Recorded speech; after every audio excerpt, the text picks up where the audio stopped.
앞에서 일하시는 성령 하나님 9번째 시리즈에서 왜 안디옥 교회였는가 말씀의 제목을 삼고 함께 은혜를 받도록 하겠습니다. 여러분, 사도행전은 초대교회 역사를 기록한 말씀이 바로 사도행전의 말씀이 됩니다. 우리가 잘 알듯이 초대교회 역사는 지금까지 처음에 사도행전 1장을 보면 예루살렘을 중심으로 해서 사역해 나갔는데요. 그것이 사도행전 13장부터 마지막 28장까지는 예루살렘의 그 지역을 뛰어넘어서 로마 지중해 세계로 뻗어나갔던 하나님의 역사가 이렇게 펼쳐지는 것을 보게 되지요. 그러니까 사도행전 13장부터 28장 전체적인 비율을 보면 60% 사도행전의 60% 이상이 예루살렘을 넘어가지고 이방 땅에서 이루어졌던 하나님의 새로운 역사를 오늘 우리에게 보여주시고 있는 것입니다. 그런데 여기서 중요한 역할, 중심 역할을 이루었던 교회가 바로 어느 교회였냐면 안디옥 교회였습니다. 안디옥 교회는 하나님이 보실 때에 무언가가 달랐습니다. 하나님이 안디옥 교회를 보셨을 때 뭐라고 말씀하셨냐면 바로 이 교회다. 바로 이 교회다. 내가 원하는 교회가 바로 이 교회.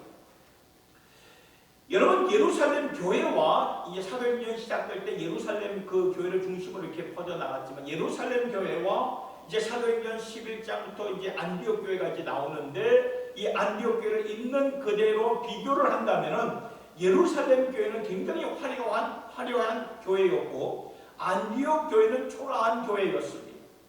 예루살렘 교회는 모든 자원이 다 있었어요. 예를 들어서 예수님의 12사도 제자들이 있었고 처음으로 성령 체험한 교회였습니다.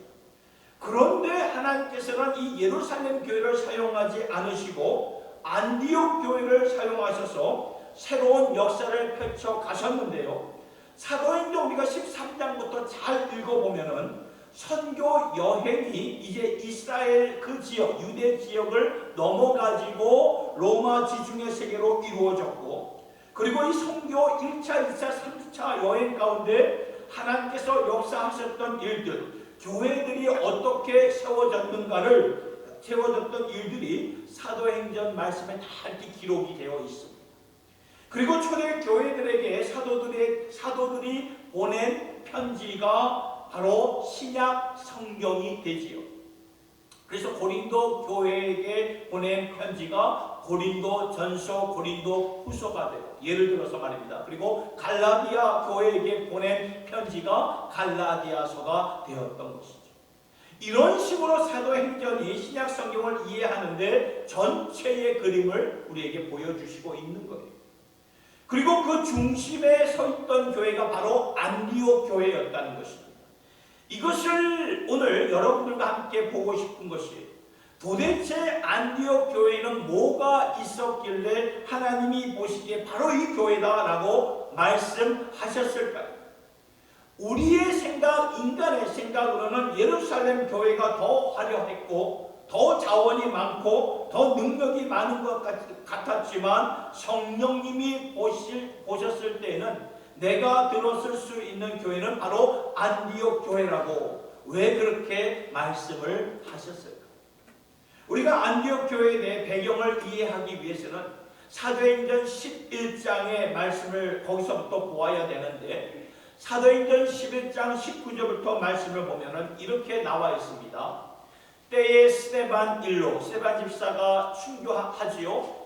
일로 일어난 환난을 인하여서 흩어진 자들이 베니게와 구브로와 안디옥까지 이르러 도를 그 복음을 유대인에게만 전하는데 이렇게 나와. 이 말씀을 좀 쉽게 이해하면 지도를 좀 보셔야 됩니다. 여기 지도가 보이시죠? 지도를 보면 오른편 아래쪽에 예루살렘이 보일 겁니다. 제가 화살표로 초록색 화살표로 예루살렘이 보이시죠?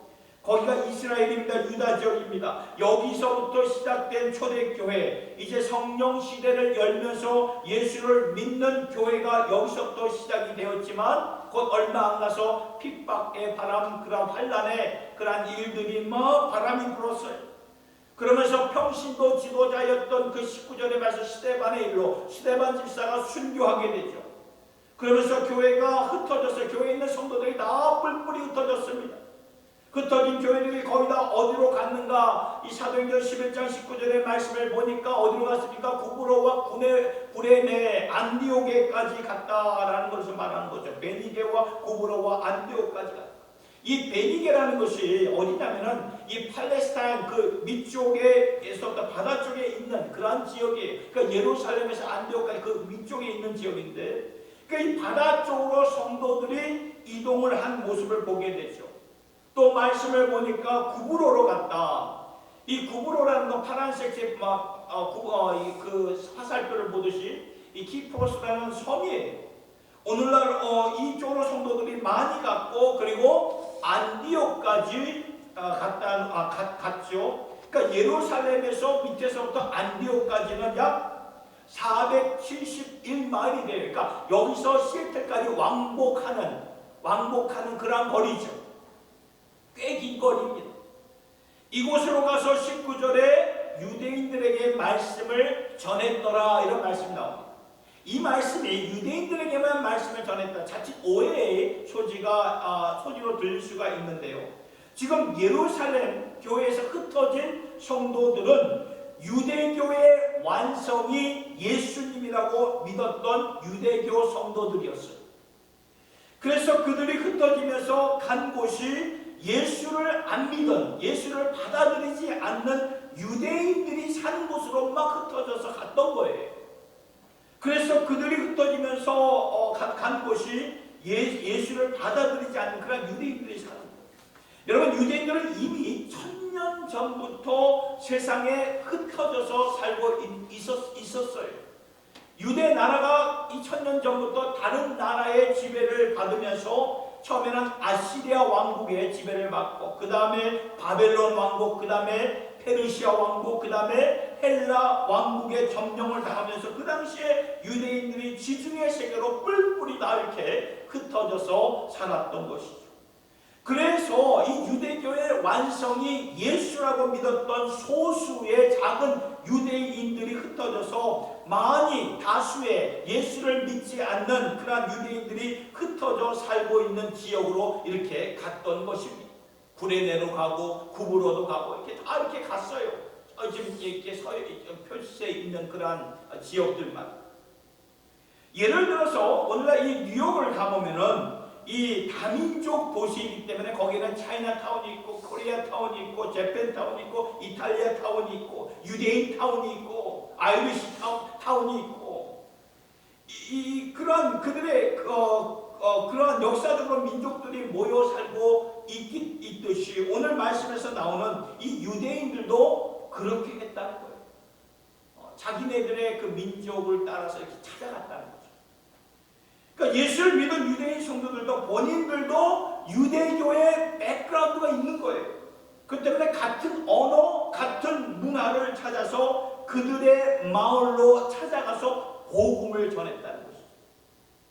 이렇게 시작되어 안디옥까지 가게 되었는데, 그리고 다음 구절 20절의 말씀을 보니까 이제 어떻게 나오냐면은 이렇게 나왔어요. 20절의 말씀을 보니까 그 중에 구브로와 구레네 몇 사람이 안디옥에 이르러 헬라인에게도 말하여 주 예수를 전파하니. 여기서 말하는 헬라인은 비유대인을 가리키는 것입니다. 그 당시 지중해 세계가 헬라 문화권이었기 때문에 유대 백성들도 총체적으로 다 헬라인으로 불려졌던 거예요. 우리가 마치 그 일제시대 때 그 일본 사람들이 와서 살았지만 그 조선 사람들도 일본 사람, 그러니까 일본 이름으로 다 개종이 되고 다 일본이다, 그런 문화, 그런 일제 치하처럼 여기도 이렇게 마찬가지라는 거죠. 그리고 말씀을 보니까 구레네라는 단어가 나오지요. 이 구레네는 어디를 말하고 있냐면은, 여기 보면 구레네는 바로 북아프리카 리비아를 가리키고 있는 거예요. 북아프리카 리비아. 거기까지 가서 복음을 전했죠. 그런 가운데 6월절이라는 명절에, 우리가 복음서를 보면 명절이 되면은 이 지금 사방으로 터졌던 유대인들이 명절이 되면 6월절이나 명절이 되면 다 모여요. 그 예루살렘에 모여서 이제 모이는 큰 절기죠. 그런데 와서 보니까 사도들이, 예수님의 제자들이 성령을 받고 자기들이 살던 그 나라의 그 민족의 언어를 가지고 방언으로 예수를 전하는 거예요. 그러니까 얼마나 깜짝 놀라겠습니까? 어떻게 저들이 우리나라의 말을 저렇게 유창하게 말할 수 있었는가? 이때 베드로가 일어나서 말하죠. 우리가 성령의 힘으로 여러분들이 알아들 수 있는 그런 방언으로 말씀을 전하는 것입니다. 그래서 그때에 유대교의 혈통이 없었던 유대인들이 예루살렘에 와가지고 다는 아니었지만 예수를 믿은 그러한 유대인들이 있었다는 것입니다. 그런 다음에 구브로성으로 구레네로 돌아가서 성령의 인도하심 따라 안디옥에 모여 이방인들에게 이렇게 복음을 전하게 되는데 이게 정말 새로운 역사였어요.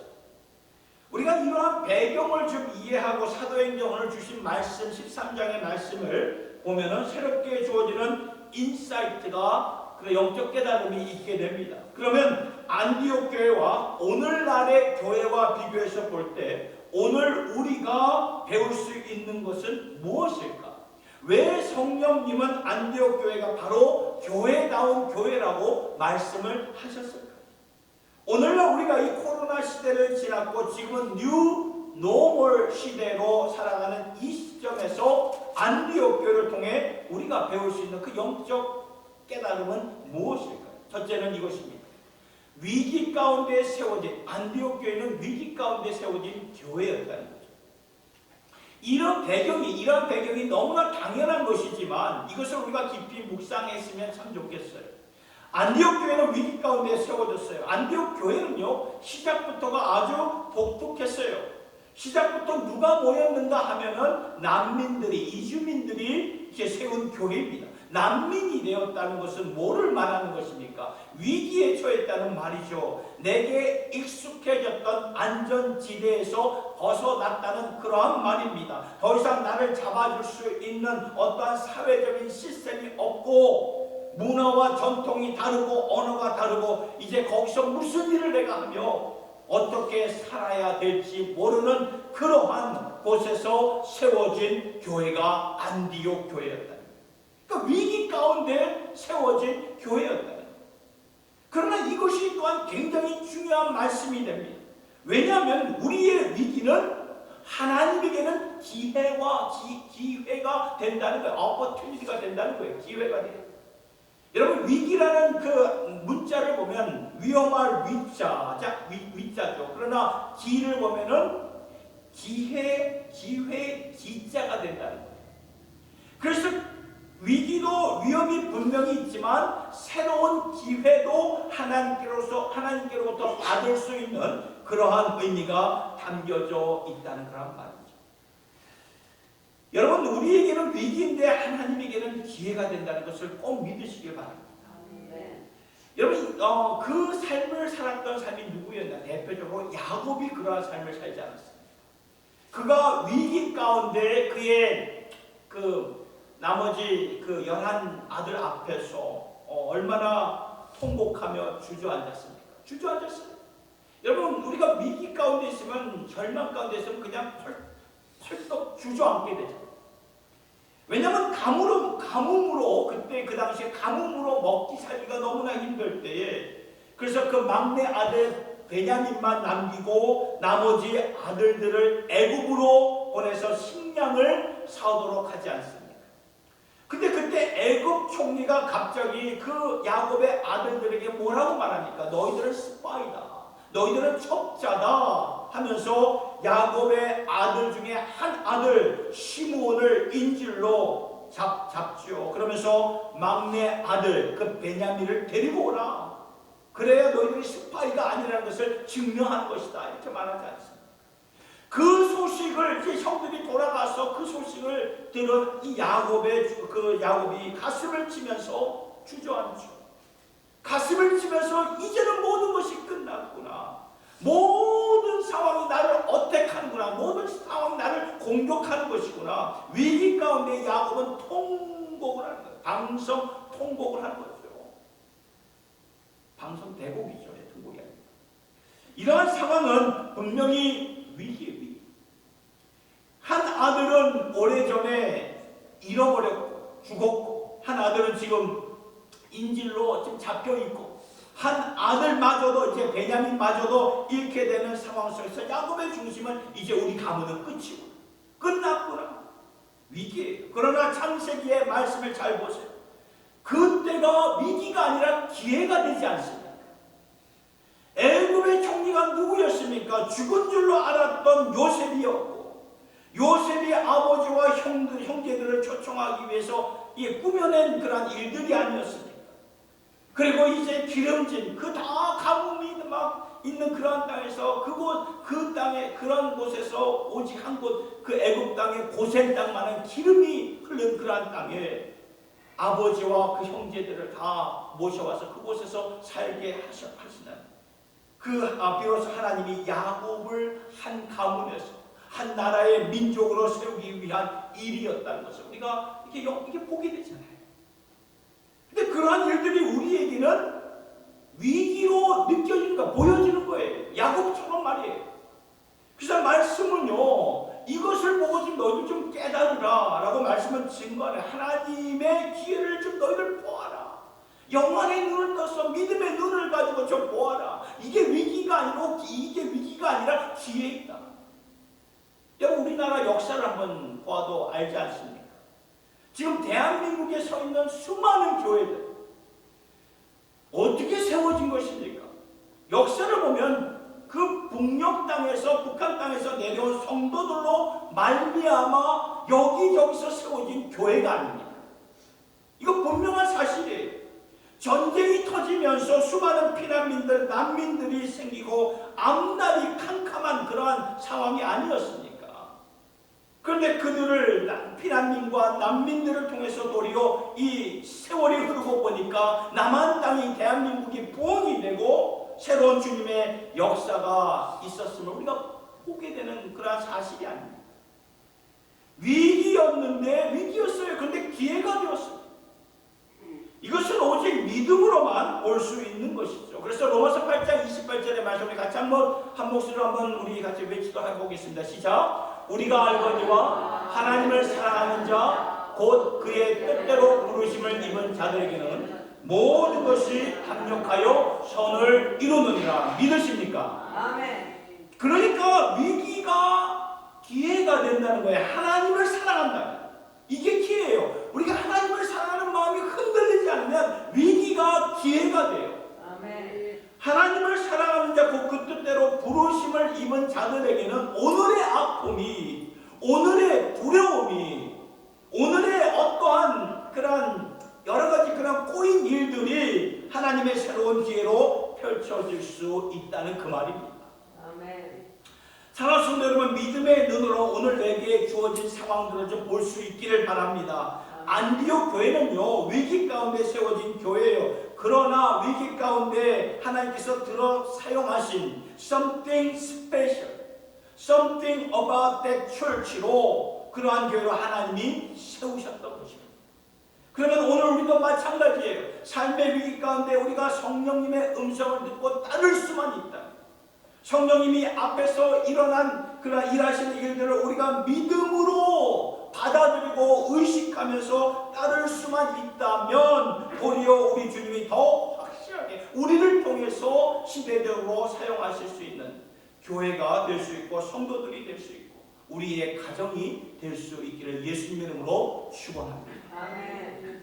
두 번째 안디옥 교회는요, 이것입니다. 리더십의 다양성을 추구했던 교회라는 것을 말씀을 통해서 보게 됩니다. 이 본격적으로 이 안디옥 교회 리더십에 대해서 성령께서 지금 설명해 주시고 있는데요. 지금까지는 하나님께서 이스라엘 중심으로 당신의 나라를 펼쳐가셨는데, 이스라엘 중심으로 당신의 나라를 펼쳐갔다는 그 말은 뭘 말하냐면 다윗의 혈통을 통해 왕들과 아론의 혈통을 통해서 제사장들을 세우셨다는 그 말이에요. 구약시대가 그러하지 않았습니까? 다윗의 혈통과 아론의 혈통을 통해서. 그리고 구약에서 신약으로 건너오는 그러한 사도기 가운데서도 예수님의 12 제자들을 다 보십시오. 다 100% 유대인들이었습니다.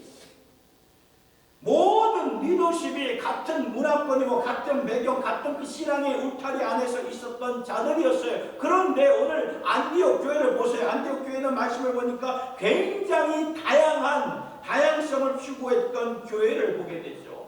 사도행전 13장 그 1절의 말씀을 보면 누가 나오냐면 5명이 나와요. 오늘 본문 1절을 보면 제가 밑줄 치셨죠. 5명이 나오죠. 바나바가 나오고 니게르를 하는 시몬이 나오고 구레네 사람 루기오가 나오고 헤롯의 젖동생 마나엔이 나오고 그리고 사울이 나오죠. 가장 먼저 바나바를 보여주고 있고 가장 마지막에는 사울을 보여요. 처음과 마지막 바나바와 사울을 먼저 보여줍니다. 이 바나바와 사울은 이스라엘 혈통, 유대의 혈통을 지닌 그런 유대인들이었죠. 그런데 나머지 3명, 바나바와 사울을 뺀 나머지 3명은 아니에요. 3명을 보니까 그 중에 헤롯의 젖동생 마나엔이 나오는데 그 마나엔은 헤롯 가문에 속한 자였기 때문에 부귀영화 최고의 행보를 누렸던 그런 자였어요. 그러나 마나엔은 그런 유대인의 혈통이 아니었다는 거죠. 그런데 그가 복음을 전하는 리더 중에 한 사람이에요. 하나님의 나라는 놀라워요. 이 헤롯이 어떠한 사람이었습니까? 이 얼마나 이 교회를 핍박하고 그 예수 믿는 자들을 얼마나 그 참 힘들게 하고 그냥 환난을 주었던 그런 자가 아니었어요. 근데 그 가운데서도 복음을 전하는 자가 나왔어요. 이 마나엔이 그랬어요. 그리고 그 다음 사람 구레네 루기오. 여러분 루기오를 보세요. 구레네 사람 루기오. 구레네는 앞서 말씀을 드렸듯이 북아프리카에 있는 리비아를 가리키는 오늘날의 리비아를 가리키는 것입니다. 완전히 동떨어진 그런 북아프리카에서 온 사람이니 유대인이 아니죠. 그는 이 구레네 사람 루기오는 100% 이방인이었습니다. 이 사람이 안디옥에 가서 이방인들에게 복음을 전했던 것입니다. 또 한 사람 누가 나옵니까? 니게르를 하는 시몬이 나옵니다. 이 니게르라는 단어는 라틴어로 뭐를 말하냐면 검다, 블랙이에요, 블랙. 검다라는, 그러니까 아프리카인이죠. 그 당시에 아프리카인들이 노예로 이렇게 사용되었기 때문에 많은 차별을 받죠. 노예가 그런 사람 아닙니까? 차별을 받는 그런 사람. 인간 취급을 받지 못했던 그런 사람. 근데 이 시몬이 5명 중에 한 사람이었다는 건 뭐를 보게 되냐면 이 말씀을 통해서 색깔이 다르고 배경이 다르고 전통이 다르고 언어가 다르고 사회적으로 다른 상황에서 살았던 것이죠. 이러한 다양성의 그런 리더십은 의도적인 마음을 갖지 않고서는 이게 불가능한 일이구나라는 것을 보게 돼요. 여러분 오늘 어느 시대, 어느 단체나 어느 나라나 어느 이런 공동체를 보아도 리더십의 배경을 보면은 비슷합니다. 비슷한 자가 리더십을 이렇게 이루어가요. 왜냐하면 비슷해야 마음이 같아야 언어도 같고 배경도 같고 자라나는 그런 역사도 같아야 그 일을 단체나 공동체를 이끌어갈 수 있거든요. 근데 이 안디옥 교회는 분명 성령님의 그 지시가 있었던 것 같아요. 지금은 새로운 때가 하나님의 마음을 자각했던 것 같습니다. 그래서 이 안디옥 교회는 의도적으로 펄퍼스로 언어가 다르고 배경이 달랐지만 이 배경에서 이 리더를, 저 배경에서 저 리더를 이렇게 세웠는데 이게 하나님의 작품이에요, 작품. 오늘 세상의 리더십을 보면은 이 안디옥 교회와 같은 이러한 리더십은 절대로 본받지 말아라. 따라해서는 안 된다. 이렇게 말합니다. 왜 그럴까요?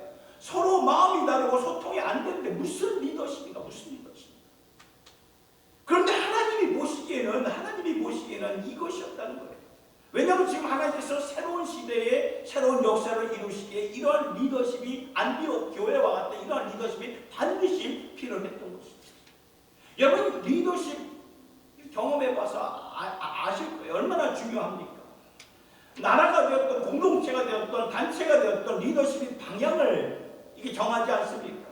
의사 결정을 정합니다. 우선순위를 정하고 우선순위에 따라 자원을 그쪽으로 이렇게 가게 연결시키지 않습니까?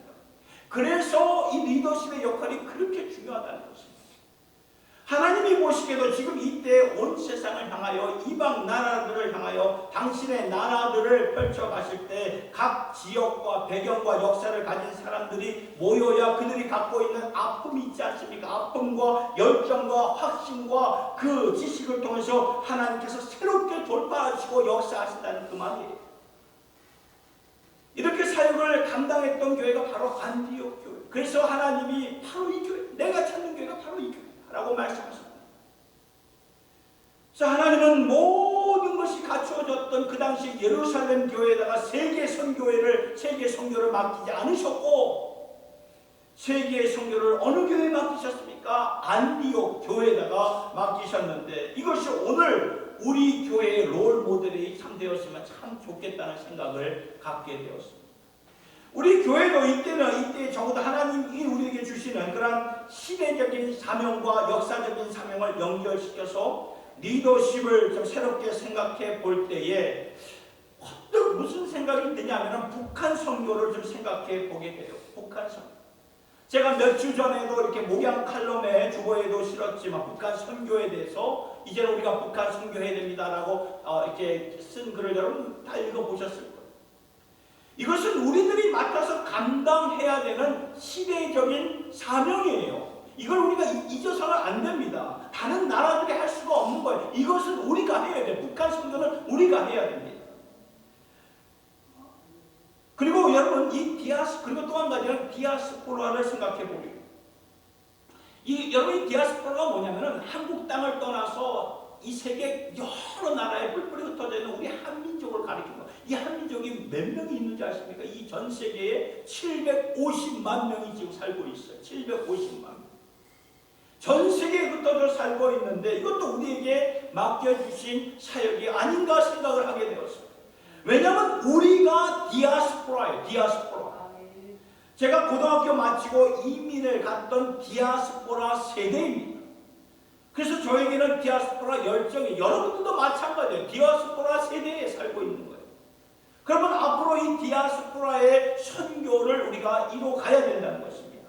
영적으로 거룩하게 이런 세계 선교를 이룰 때가 왔다는 것인데, 그러면 이것을 하나님의 가슴으로 알고 우리의 교회가 한 걸음 한 걸음 의도적으로 디아스포라 이 사역을 이뤄갈 수 있어야 된다는 것입니다. 제가 본문의 말씀을 묵상하면서 왜 하나님은 안디옥 교회를 보여주셨을 때 보여주신 것이 리더십의 다양성인가? 왜 예루살렘 교회가 아니었고 왜 안디옥 교회였는가? 계속 묵상해 보니까 우리가 직면하고 있는 역사적이고 국가적이고 시대적인 사명이 있어요. 그게 무엇입니까? 아까도 북한 선교예요. 자유, 복음, 통일 사역, 그리고 디아스포라의 세계 선교 사역을 우리가 마음에 품고 살아가려면 이러한 안디옥 교회가 추진했던 다양성의 리더십이 우리에게도 필요하다는 그 말씀이에요. 그래서 늘 제 마음속에는 어떤 마음이 있냐면, 여기 이 트라이시티를 보면은 지금 햄포드나 PNN에 대해서 연구한 연구소에 대한 거기에 대한 미션이 있어요. 그래서 제가 거기서 일하는 분들을 이렇게 거기에 내려줄 때는 늘 마음이 하나님께 기도를 해요. 하나님 이곳에 부흥의 역사가 임하게 하여 주시옵소서. 거기는 여러분 세계 다양한 민족들이 와서 일하는 그런 곳이에요. 학력이 높은 분들이 와서 일하는 곳들입니다. 그들 가운데 예배를 사모하는 형제들이 있습니다. 많지는 않지만 있어요. 언어가 다르고 문화가 다르지만 예수를 사랑하는 그러한 신앙인들이 정말 이 교회에 와서 주님의 몸된 교회를 오픈해서 와서 함께 찬양하며 기도하며 말씀을 나누고, 그리고 그들이 다시 일터로 돌아가서 내가 만난 그러한 간증과 찬양의 고백을 예수를 전하는 그러한 사역들을 한번 꿈꿔보고 그려본다는 것입니다. 그러면 안디옥 교회와 같은 주님이 기뻐하시는 사역들을 이뤄갈 수 있지 않겠는가? 그러한 마음을 품고 기도하고 있는데, 여러분 그런 일들이 잘 이루어질 수 있도록 함께 기도해 주시고, 우리가 이 북한 선교 통일 사역과 그다음 디아스포라의 세계 선교 사역에 우리가 힘쓸 수 있게, 비록 작지만 우리가 참 힘을 모아서 하면 하나님께서 역사하시는 줄 믿으시기를 바랍니다. 아멘. 세 번째는요, 이것입니다. 자신을 위해, 안디옥 교회는 자신을 위해 존재하는 교회가 아니었다는 거예요. 여러분, 조금 전에 앞서 보았던 5명의 리더들이 보셨죠? 바울과 뭐 이렇게 바나바와 사울과 뭐 니게르라는 시몬과 마나인과 뭐 이 5명의 그 리더들이 열심히 기도하고 금식하는 가운데 어느 날 성령께서 바나바와 사울을 따로 세워서 선교사로 파송을 하는 거예요.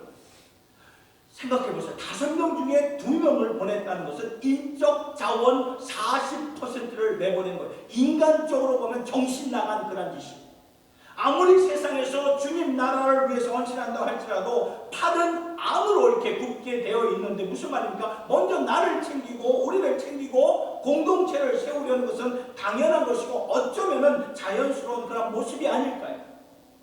그런데 안디옥 교회가 뭐가 달랐는가 하면은 자신을 위해 존재하는 교회가 아니었구나라는 것을 보게 돼요. 핵심 리더들의 40%를 급진적으로 순종하면서 선교사로 파송을 했어요. 그것도 그냥 이 가장 핵심의 5명 중에 제일 핵심되는 그런 인물이 아닙니까? 바나바와 사울. 이런 안디옥 교회를 보면서 하나님이 사도행전의 중심의 역할을 맡기셨던 그런 일들을 행하셨어요. 선교 여행을 갈 때마다 기점으로 선택된 곳이 안디옥 교회였어요. 여기서 런칭이 되었어요. 돌아올 때도 다시 이쪽으로 안디옥 교회로 돌아와서 재충전을 하고 리차지하고 다시 예배 드리고 여기가 중심이 되었어요. 놀라운 일들이죠. 왜 그랬을까? 안디옥 교회는 철저하게 자신을 위해 존재하는 교회가 아니었기 때문에 하나님께서 사용하십니다. 지금까지 많은 성도님들이 오늘날 우리 교회뿐만 아니라 많은 교회 다니는 성도님들이 쉽게 사용하는 단어가 있어요. 부흥의 단어, 목회 성공의 단어, 교회 성장의 단어 하나같이 생각해보면 다 뭔지 아십니까? 내 교회를 가리켜서 사용하는 단어였다는 거예요. 내 교회. 부흥합니까? 내 교회가 부흥하면 부흥하는 거예요. 아니면 아닌 것이고. 그런데 주신 말씀을 보면 하나님께서 진짜 부흥을 이루시기 위해 안디옥 교회를 어떻게 사용하십니까? 완전히 바닥까지 그냥 내려가게 하시지 않았습니까? 이러한 모습이 뭐냐? 바닥까지 내려가게 하셨다는 것은 안디옥 교회를 희생시켰다는 그 말이에요. 그러니까 하나님의 기준에서의 부흥은 우리들 인간들의 기준에서 부흥의 개념과 완전히 다르구나라는 것을 보게 되죠. 하나님 기준에서의 목회 성장도 다르다는 거예요. 왠지 아십니까? 내 교회가 아니라 하나님의 교회라는 거예요. 내 교회가 아니라 하나님의 교회입니다. 그래서 성령 하나님은 그 당시에 예루살렘 교회가 부흥하고 안전지대에서 머물고 있으니까요. 어떻게 하십니까? 하나님께서 강권적으로 핍박의 바람을 불러서 그냥 다 흩어지게 만들지 않습니까? 하나님 흩어져서 하나님 나라를 위해서 기여하는 교회가 좀 되어라 하면서 다 흩어지게 하셨어요. 사랑하는 성도 여러분, 오늘 우리가 이 안디옥 교회를 좀 보면서요. 지금은 우리가 코로나를 지나 뉴 노멀 시대, 새로운 시대. 이전의 그런 기준이 지금 더 이상의 기준이 아니죠. 성령 하나님께서 행하시는 새로운 기준이 있습니다. 그 기준을 우리가 반드시 이루고 달성하려면은 그때 사용받았던 안디옥 교회를 오늘 우리가 말씀드려서 좀 생각하고 주목할 필요가 있다는 것입니다. 그것은 위기 가운데 앞서 말씀드린 위기 가운데 주눅들지 말고 하나님의 새로운 기회가 있다는 거예요. 그 기회를 소망으로 붙잡을 수 있어야 된다는 것입니다. 여러분, 가만히 우리가 있으면요, 우리의 몸은요 자꾸 편안함을 추구하는 우리의 근성이 있다는 거예요. 가만히 있으면 편안함을 추구해요. 안주하기를 원하고 흩어지기를 원치 않아요. 제가 새벽 기도회 때도 말씀을 드린 바와 같이 저는 1990년도에 이렇게 와서 뉴욕에 도착해서 다녔던 교회가 뉴욕 장로교회였어요. 대표적인 교회죠. 뉴욕 교회였어요. 거기에 예청문하는 건데 예수님을 사모하는, 예수를 사모하는 예수님을 사모하는 청년들의 모임이에요. 그 예수 청년 모임 일부가 있고 예수 청년 1, 2, 3이 있는데 얼마나 참 이렇게 좋았는지 모릅니다. 뭐 예수 청년 1은 대학생들이고 2는 이제 뭐 대학을 졸업하고 각 직장 생활하는 3은 이제 결혼하기 직전 그러한 좀 결혼 경력기를 넘은 그러한 형님들 누나들이었죠. 서로 끈끈하게 서로 챙겨주고 기도해주고 도와주고 함께 뒹굴었던 그런 시간들이었어요. 그러나 거기서 참 이 청년부가 굉장히 크게 거기서 하는 큰 역할을 할 줄 알았는데 소식을 들어보니까 어느 한순간 하나님이 그 교회에 어려움과 아픔을 주셨어요. 그래서 많은 청년들이 다 뿔뿔이 흩어졌어요. 그러다가 지난 21일 9월 21일 그러니까 토요일이죠. 21일에 예청모 모임이 그 시대에 함께 사역했던 예청모의 모임이 다시 20년 만에 다시 첫 모임이 모여졌던 것이죠. 그들이 함께 참여할 수 없는 분들은 영상으로 메시지를 보내주셨고 저 역시도 참여하고 싶었지 할 수가 없었기 때문에 영상으로 이렇게 보냈고 영상에 참여하신 분들을 보니까 그리고 그곳에 모인 분들을 보니까 감회가 막 새로 제가 막 20대로 그러니까 뭐 10대 후반으로 20대 초반으로 돌아간 그러한 느낌이 그러면서 그때 청년을 지도하신 분들 가운데 한 사람이었던 우리 김미성 목사님이 계시는데 영상으로 말씀하시기를 그 목사님 지금 시애틀에 오셨는데 여기 사역을 하고 계시는데 이렇게 세계 곳곳으로 그때 많았던 청년들이 세계 곳곳으로 흩어진 청년들이 하나님의 주역들로 이제 목회자와 선교사님들이 무려 25명 이상이나 배출이 되었다고 하는데 정말 굉장히 깜짝 놀라면서도 참 고무적이었어요. 와, 하나님께서 이렇게 역사를 하셨구나. 흩어지게 하셨기에 이런 일들이 벌어졌구나. 흩으셔서 주어진 삶의 영역에서 하나님의 일들을 감당. 저 역시도 이렇게 흩어진 자로서 이렇게 여기에 전혀 알지도 못한, 들어보지도 못한 트라이스트에 와서 이렇게 교회를 이렇게 세우지 않았어요. 여러분 오늘날 세상의 CEO들은 뭐라고 말하는지 아십니까? 부서지지 않으면은 의도적으로도 한번 부셔보아라. 그래야 다음 단계로 넥스트 스텝으로 가게 된다. 오늘의 CEO들이 그렇게 말을 해요. 부서지지 않고 깨지지 않고 잘 나가는 교회들 있어요. 물론 그게 나쁘다는 게 아니라 그게 물론 자랑스러운 그런 모습이 보여요. 그런데 하나님께서 다음 단계로 인도하시는 것이라면은 그런 뉴 노멀 시대에 우리를 준비시켜 가게 하시는 것이라 과감하게 우리가 안주하고자 하는 이런 편안한 구조를 우리가 브레이크로 하는 거예요. 돌파하고 안디옥 교회처럼 궁극적으로 자신을 위한 나를 위한 교회가 아니라 나보다 더 큰 하나님의 교회 하나님의 나라를 깊이 묵상하면서 그 나라 하나님의 나라가 잘되고 부흥하는 이러한 하나님 나라를 꿈꾸며 우리가 전진할 수 있기를 예수님의 이름으로 축복합니다. 아멘. 말씀을 맺습니다. 주님의 피로 값주시고 세운 주님의 몸이 되신 이 새생명 비전 교회가 우리도 이 안디옥 교회처럼 여러분들의 삶의 영역에서 진실로 하나님의 영광을 위해서 존재하시고 예수 그리스도의 지상 명령을 충성되게 잘 이행하며 순종하는 그러한 주님의 종들이 될 수 있기를 예수님의 이름으로 축원합니다. 아멘. 말씀을 생각하면서 모든 주권 가운데 통치하시는 주님을 바라보며 예수 하나님의 공의 우리 찬양 부르봅시다.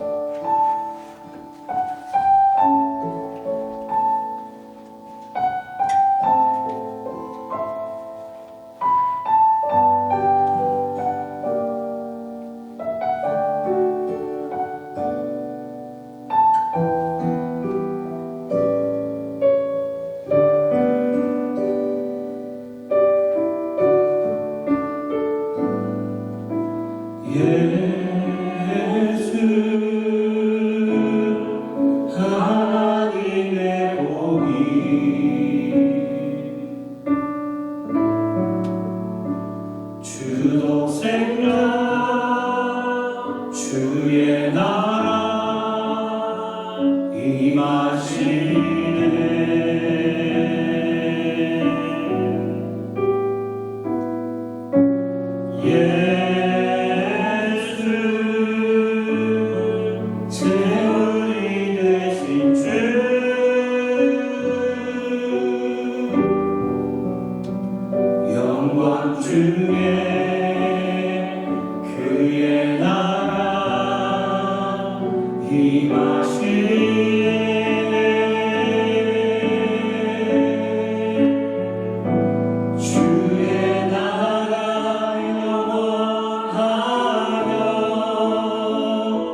하나님 아버지, 우리가 사도행전을 많이 읽었지만 한 번도 이렇게 생각하면서 적용해 본 적이 없었던 것 같습니다.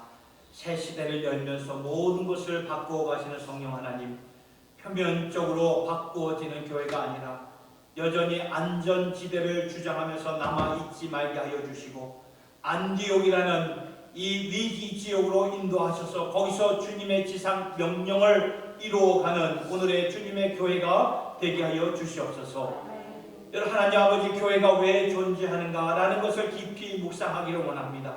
이때 우리가 과감하게 성령님의 음성에 민감하게 반응하여서 즉각적으로 순종할 수 있는 교회가 되게 하여 주시옵소서. 아버지 하나님, 우리는 내일을 모릅니다. 한치의 앞을 내다볼 수 없는 인생들입니다. 그렇지만 한 걸음 한 걸음 성령 하나님이 주시는 말씀에 의지하여 우리가 믿음으로 반응하여서 순종하며 따르게 하여 주시옵소서. 오늘 주신 말씀도 가슴 깊이 생각하면서 왜 안디옥 교회를 하나님께서 사용하셨는가? 우리가 머리로만 알지 말게 하여 주시고 우리의 삶에서, 우리의 사역에서, 우리의 교회에서 과감하게 우리가 진행할 수 있도록 정말 그런 주님의 교회가 되게 하여 주시옵소서. 감사드리오며 우리 주 예수님의 이름으로 기도드리옵나이다. 아멘.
지금은 교회의 머리가 되시고 연약함과 위기 가운데 우리를 일으켜 주시고 계시는 우리 주 예수 그리스도의 은혜와 우리를 예수 안에서 구원해 주시고 주님의 몸된 교회 살아있는 주의 성전으로 우리를 만들어 세워가시는 하나님의 놀랍고 영원하신 사랑하심과 하나님의 섭리 가운데 오늘 교회를 새롭게 하시면서 새로운 시대를 열어가시는 성령님의 교통하심이 여기 나와 예배드리며 주님의 마음을 담고자 하는 모든 주의 백성들 머리 위에와 주님이 원하시고자 하는 주님의 교회 위에와 한국교회, 북한의 지하교회, 세계교회 위에 선교사님들의 사역 위에 이제부터 영원토록 함께하여 주시옵기를 간절히 축원하옵나이다.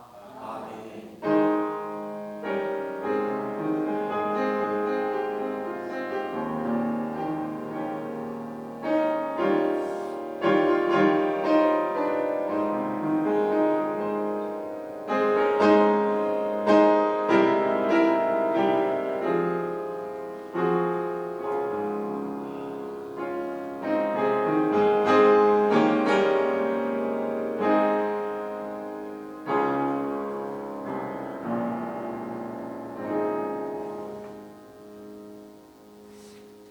기도하기도 합니다. 하나님 아버지 감사합니다. 삶에서 우리의 위기가 하나님에게는 도리어 기회가 됨을 믿음의 눈으로 바라보게 하여 주시고 다양한 리더십을 통해 오늘 이 안디옥 교회를 바라보면서 역사적인 국가적인 시대적인 사명 즉 자유복음 통일 사역 그리고 디아스포라 세계 선교 사역 우리의 교회에서 이루어가게 하여 주시고 지금 내가 있는 자리에서 안주하지 말고 안디옥 교회의 성도들처럼 항상 하나님의 영광과 복음 사역을 위해 헌신하는 주님의 종들이 되게 하여 주시옵소서. 귀한 친교의 시간 허락하여 주심을 감사드리고 양식 주심을 감사드립니다. 성도의 교제가 우리 한자리에서 나눌 때 은혜로운 시간 되기를 간절히 바라오며 주신 음식도 먹고 마실 때 영육간에 강건하도록 인도하여 주시옵소서. 예수님의 이름으로 기도드리옵나이다. 아멘. 이 시간에 곧바로 이제 에스더 잠시 화장실 갔다 오시고 이제 에스더 선교회로